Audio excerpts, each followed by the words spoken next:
Alors, Hugues nous dit que...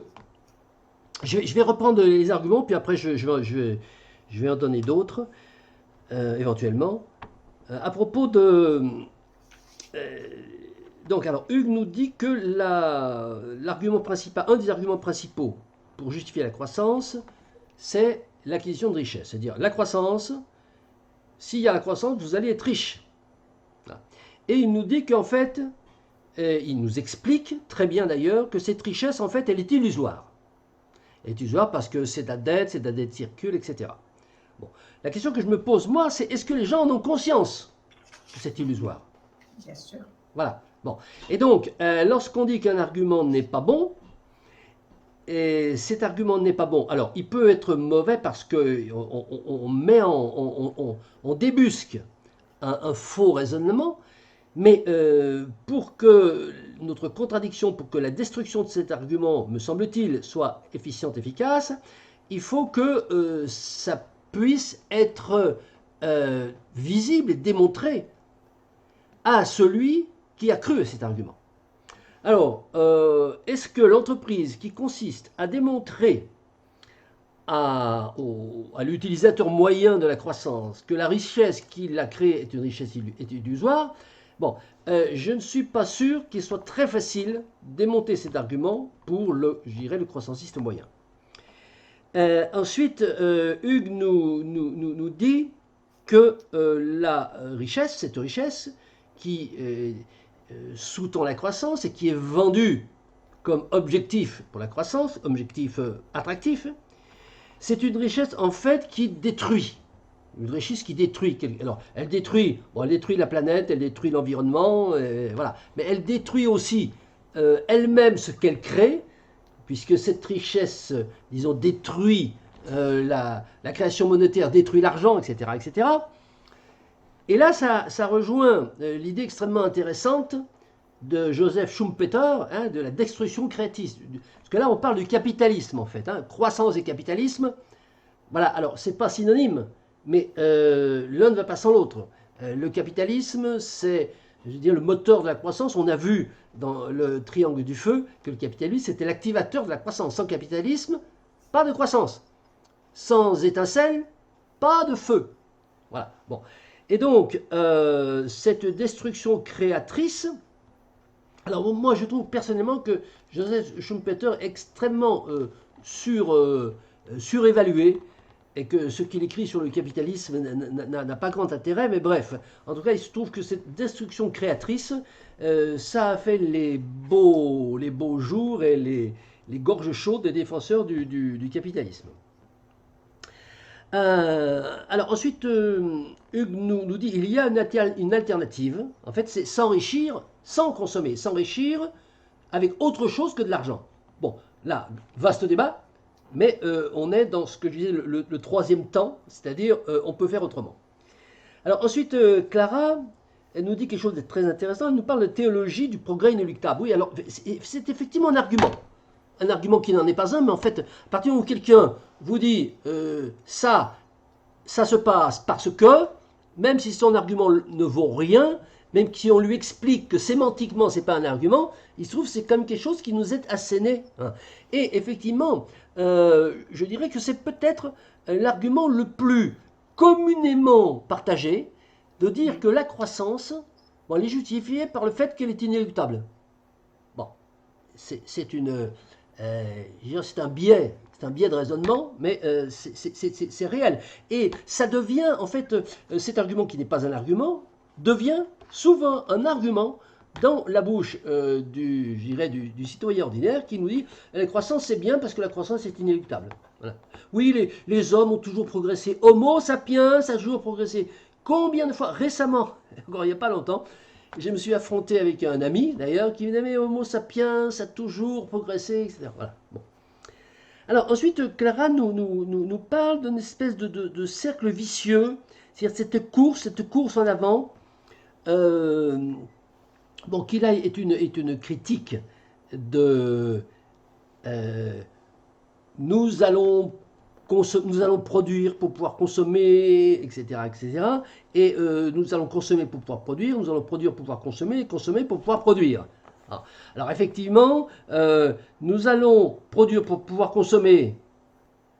Bon, c'est bien si on considère, c'est un argument qui est intéressant, si on considère que la consommation, c'est un summum à atteindre, mais lorsque ça devient un cercle vicieux, c'est-à-dire qu'il faut produire pour pouvoir consommer, mais ensuite il faut consommer pour pouvoir produire.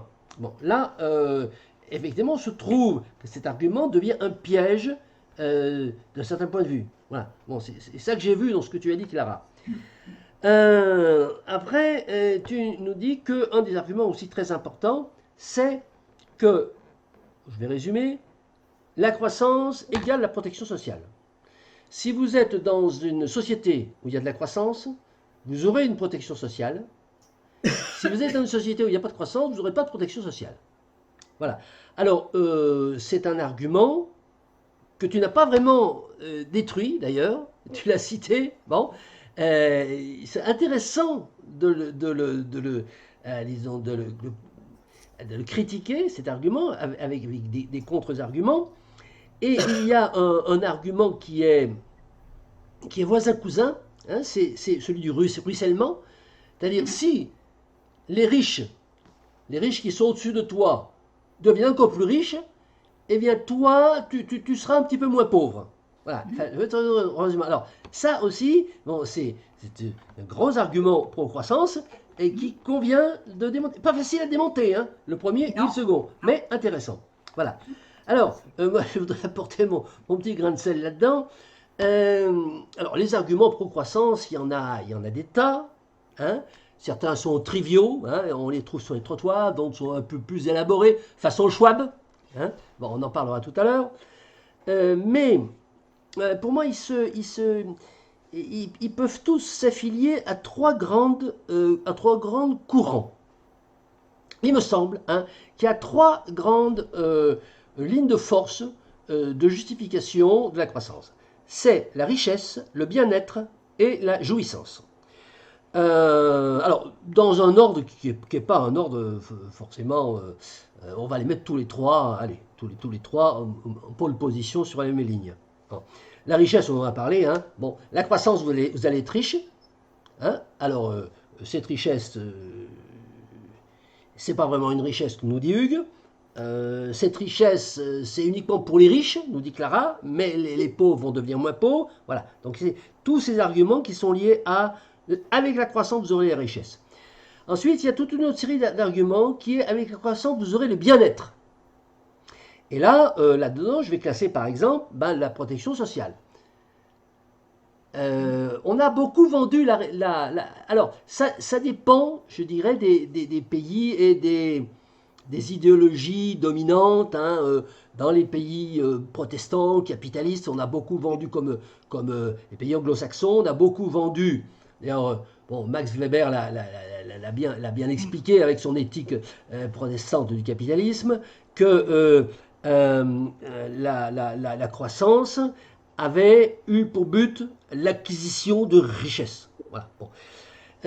Mais on a vendu aussi beaucoup la croissance avec vous allez être plus heureux, vous allez avoir du bien-être matériel. Hein. Vous êtes mieux chauffé, vous allez mieux manger, vous allez être protégé quand vous serez malade, etc. Donc cette recherche du bien-être me paraît au moins aussi importante parce que dans les motivations, je dirais, dans ce que reçoit, dans ce que perçoit l'homme de la rue, parce que c'est ça qui est important. Si la croissance marche, c'est que la grande immensité des citoyens y souscrivent, aussi importante que la question de richesse.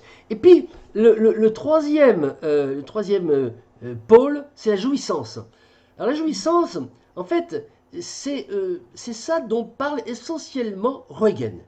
Il dit que l'homme détruit la basse entropie, alors la destruction créatrice, bon, traduit en termes thermodynamiques, c'est la destruction de la basse entropie. Et bien la destruction de la basse entropie, elle est motivée par le plaisir.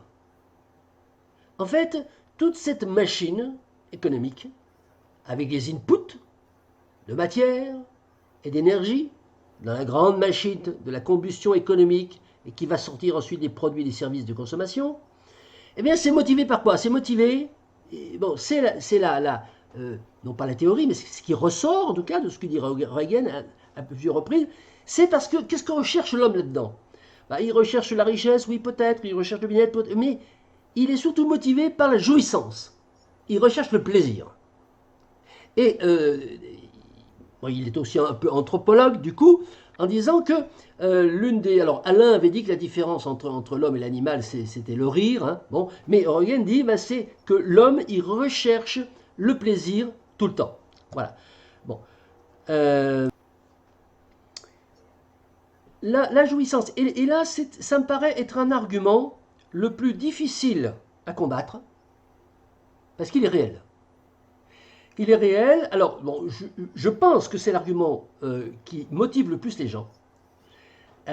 Si on regarde ce qui est difficilement critiquable, la croissance, je veux dire critiquable au sens où vous allez expliquer à un consommateur de la croissance que ce qu'il fait, bon, ça, c'est pas bien, ça n'a pas d'intérêt. C'est tout ce qui le fait jouir. C'est-à-dire, par exemple, les voyages au bout du monde. Les voyages au bout du monde qu'on ne pouvait pas faire quand il n'y avait pas la croissance. Marco Polo, il a mis 6 mois pour faire... bon, là, en 24 heures, hein, comme dit Yves Cochet, plus vite, plus loin, moins cher. Ça, c'est la croissance. Et ça, c'est une jouissance extrême que seule la croissance a apporté et qu'il est difficile de combattre et que peut-être même, je dirais, on peut approuver. Parce que derrière cette question, les arguments pro-croissance ne valent rien, etc., il y a la question qu'on pourrait poser, que je me permets de poser de façon un peu provocatrice, mais pas tant que ça, c'est que finalement, ces 170 ans de croissance ont apporté des choses extraordinaires, voilà, et que la seule chose qu'on peut contester, qu'on pourrait contester, c'est que ça va s'arrêter. Et que ça va s'arrêter.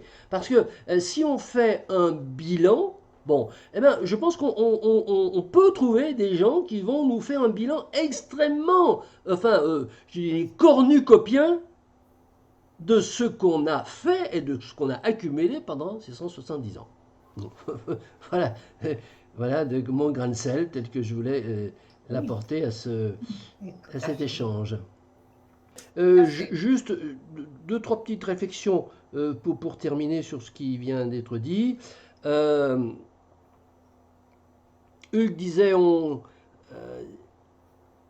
détruit, enfin on critique les non-croissancistes en disant que s'il n'y avait pas la croissance, ce serait l'Antiquité, le Moyen-Âge. Alors bon, on a aussi cet argument que j'appelle une espèce de dystopie du retour au passé. Ça présuppose que le passé était quelque chose d'horrible. Bon, ça reste à prouver. Ça reste à prouver. Voilà. Bon. Les Amish. Voilà, ça reste à démontrer que le Moyen-Âge, tout le monde était malheureux. Quoi. Ça reste à démontrer. Voilà. Bon, simplement, je n'irai pas plus loin. Concernant la jouissance, il me vient à l'esprit la formule de Paul Ariès que j'aime beaucoup. Le capitalisme, alors lisez la croissance, hein, le capitalisme donne à jouir, mais je ne suis pas sûr que cette jouissance soit de bonne qualité. Voilà. Bon, et bien, tout le problème est là, c'est que c'est subjectif. Objectivement, oui, ça donne à jouir, mais ces jouissances étaient de bonne qualité. Alors, voilà le type même d'argument qu'on ne peut pas contrer de cette façon, à mon avis, je le dis en toute amitié à Paul Ariès, parce que c'est lutter contre l'objectivité par la subjectivité. Et puis, le dernier point, juste en deux secondes, 2 minutes, tu parles de l'envie, de la jalousie, d'avoir plus que l'autre, autant que l'autre, la consommation ostentatoire, etc. Bon, le mimétisme, en quelque sorte, bon, c'est pas nouveau. C'est pas René Girard nous explique que depuis les choses cachées depuis la nuit des temps, eh bien, la rivalité mimétique, eh bien entendu, elle est à la source de l'action humaine.